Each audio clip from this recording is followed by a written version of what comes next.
Hi, it's Cheryl from Home of My Making, where I inspire you to create a surrounding your love. I wanted to come on today to show you this fun little faux finish that I have going on here.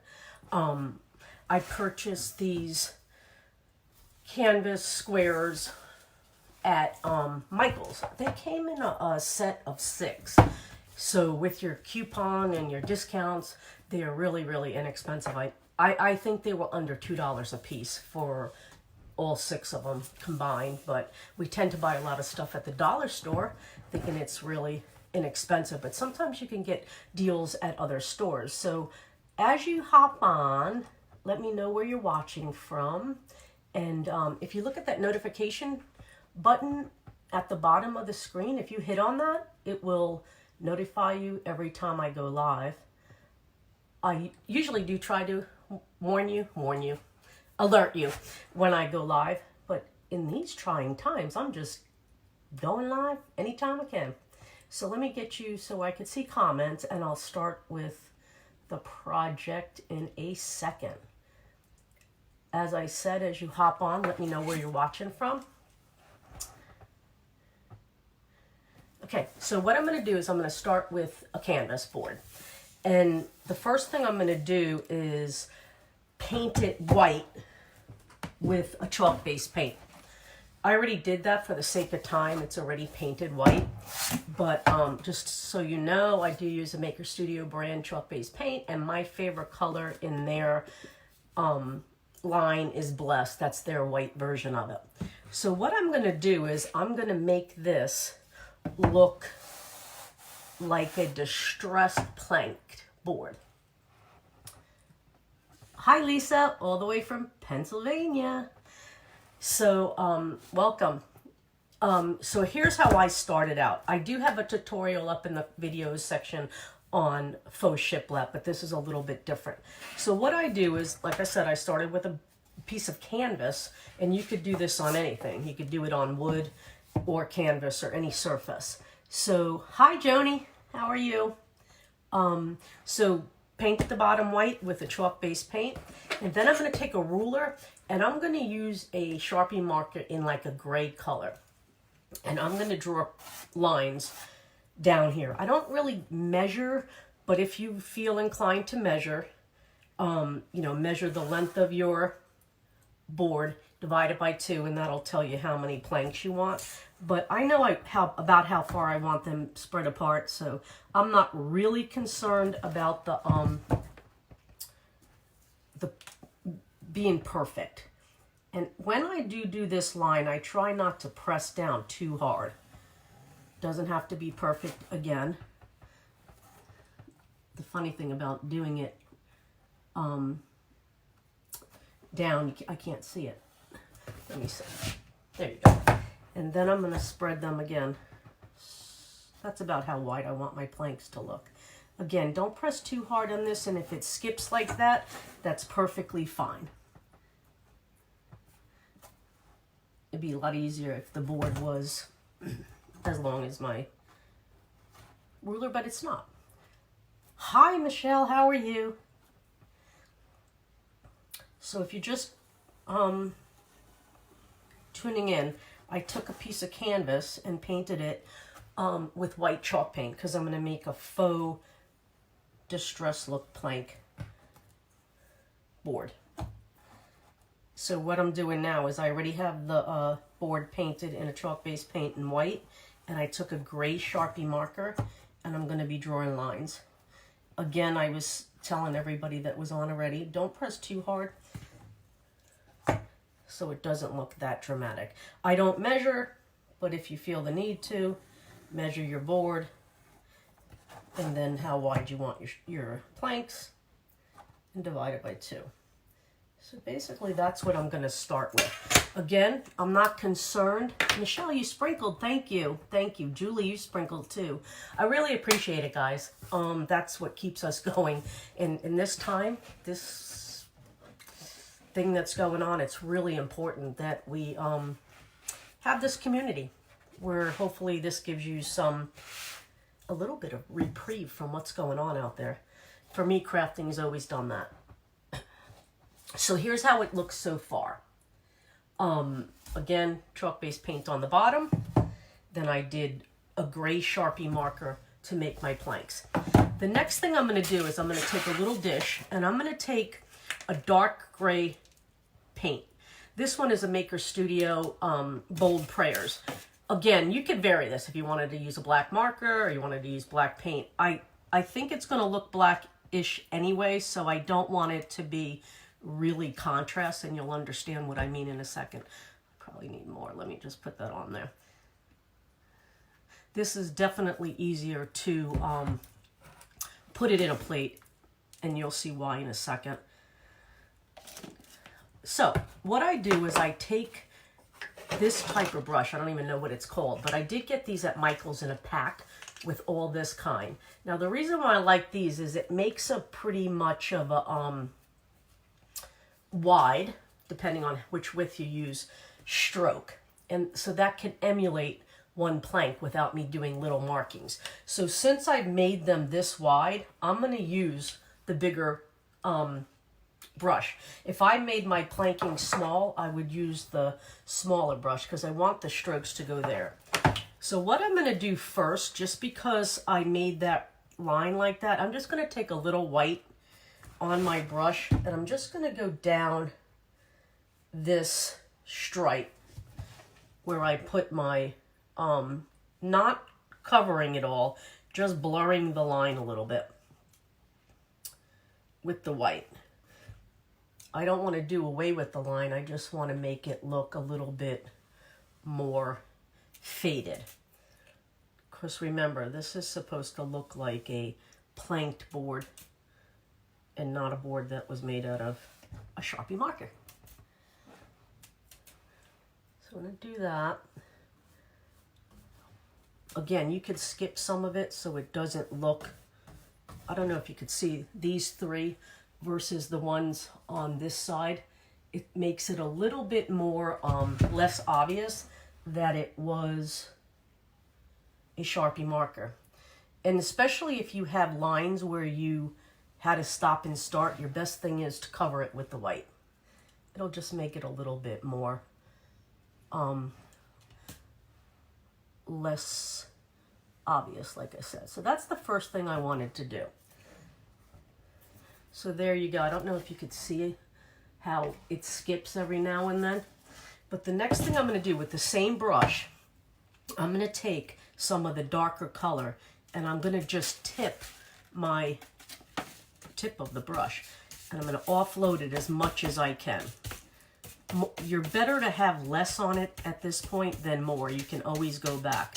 So offloading is just dipping and then wiping it on something, even if you had to wipe it on a paper towel. Because you never know how much you have on the brush. So what I'm going to do, since the boards go this way, I'm going to take the brush and stroke that way. Now again, I want this to look a little distressed. So see how that did that? And every plank, I'm going to do the same thing. But I'm going to turn my board like this because I don't want the same strokes that are going that way consistently. So then I'm just going to take it down like this. And then I'm going to turn it again. Every time loading and then offloading. And then I'm going to turn it. Sometimes you don't even have to load your brush if you feel like you had so much on there. I'm going to spin it again. Thank you, Cynthia, for sprinkling from Alabama. I appreciate you guys. Sometimes I even start in the center because I don't want the same brush strokes. And then I'm just going to use half of the brush because it is. So you can go back and you can do as much or as little as you want and vary it in different places. I'm hoping this comes out on camera as good as it looks in person. Can you guys see that? If you also felt that you might have put too much on one area, dip in your white and do the same thing. Let me see if I could show you that. And don't forget to offload, because you don't want a white blob. So say I wanted to mute that out. All you have to do is, can you see that? Just take some of it and go over in the white, and it'll mute out anything you want. So what you need to do is you're just going to be playing with this to where you think it looks like it was a reclaimed piece of shiplap, you know, and either how you could either have it go this way or this way when you display it. But that's basically it. I am going to add some more in different places, but just make sure your brush strokes go the way that the board goes to make it look more authentic. I am going to do the outside too, just actually willy-nilly. I just don't want it pure white, just in case the way it's displayed. I'm not really concerned about too much of how that looks. So I'm going to add just a little bit more in different areas. I'm going to cover this and I'm going to make something out of this, so I'm not really concerned. There you go. I think I did enough because I could go crazy. So there you go. It's going to look like a piece of reclaimed shiplap. So that's where I'm going to start with. So once you have that down and dried, now I'm going to make a project out of it. So I have one that's already dried that I did a little while ago. Again, if you notice, I did it more darker. So I'll show you the both together. Neither one is wrong, just depends on what you want. So I figured, let me go ahead and then make a craft out of this. So let me move all my stuff. So that was it. That's pretty much how quick that is. And like I said, you can do it on, thank you, Carolyn. Thank you, Michelle.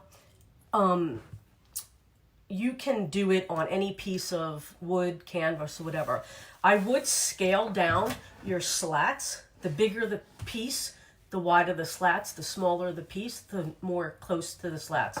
Because if you did this on an 8x10 and only did 3 slats, that means 2 lines, it's going to look kind of different. So I would advise, if you do a bigger piece, make the slats wider, and a smaller piece surface, make them closer together. So what I thought I was going to do is I bought this wreath in the spring section of Joann's, which I'm really loving now. I haven't been there in a week because I'm practicing social distancing, but I do have enough in my stash to do it. So I was wondering what I was going to do with it, because it is pretty neutral, but I think it does scream spring. So what I'm going to do is, this is going to go on here like this, and see how that covers most of it, so you're not left with a lot of it. I think that's a good idea when you're doing something like this, even if you were to add some words or anything on there. So I'm going to put that there, but to make it more springy, I had this, I love this ribbon that I got at, I don't know where I got this at. Who does Celebrate It? Is that Michael's or Joann's? It's got to be one of those two. But it's like a really pretty pink burlap ribbon. So I thought what I'd do is, let me take a scissor. I'm not going to make it too busy because the show really is the back. I'm going to take a piece of this and just, no bow, no nothing, just put that on the wreath to hang it somehow, if I can get it on there, and put it where you want to hide the part of the wreath. Put the lace there. So I found kind of a bare spot, so that's what I'm going to do. So it's going to just be like that. I'm not going to add a bow. And what I'm going to do is I'm just going to flip it over to the side like that and hot glue it to the back. Very simple. Again, the star is really that we know that we made it, and it's faux. Let me just make sure that's gonna, I just gotta, maybe there. So let me see if I can center that by eyeballing it. So what do you think? Now again, I wanted to make this simple. I've told you before that sometimes I like to have things in my decor, especially at the holiday time, that are simple, not a lot of color, because it's going to be next to something that has more color in a display. So I think just with what I have here, it does scream spring. So let me hot glue that, make sure it stays there. Again, this you can jazz this up as much as you want. Obviously, you could add a bow. Obviously, you could add flowers that have a lot more color than this. It doesn't have to be a spring item. You could still do this technique at Christmas time and then do a Christmas wreath or whatever, you know. The main focus was at least the technique of the board behind it. But there you go. What do you guys think? I was gonna, originally I was thinking I had to put a, you know, a word down here, but this wreath fits this size board perfectly that I really don't want much more on here. What do you guys think of that? Let's see. Let me see what you guys are saying. So what do you guys think? You think that's enough? Again, you can make it as colorful as you want. I didn't want it with a lot of color because if you remember, I made this one yesterday. Now, if you were to put these two together, I don't think that they distract from each other. I think they complement each other. This being more plain and this one being very colorful. So if you see me bouncing back and forth with color and neutral, there's a reason why I do that. Again, the other day I made 2 candlesticks, one neutral and one colorful, because I do like to have neutral and color together when I'm doing my vignettes, so it's not just a bunch of color in your face. Thank you, Lisa. Michelle, perfect, thank you. Yeah, so there you go. What do you think about the faux distressed shiplap? I think it looks like something you can recreate. So I thought that I'd come on and just show you a different technique for painting. Again, I got those, thank you, Nicole. I think there were 6 of those canvas things, boards at Michael's. And when I got them, I remember thinking they were under $2 a piece. So that's a pretty good deal. So right now I got 3 of these made. So I'm going to think of other things I could do with them. I think when you put something in front of it, it really highlights what's going on around it. So there you go. Quick and easy and inexpensive. Just what we like. You have lost sound but still watching. Can anybody else hear me that's on here? Or is it the whole... Can anybody hear me? If you could hear me, give me a thumbs up or tell me you could hear me. This is the world of online. So anyway, I'm going to go forward.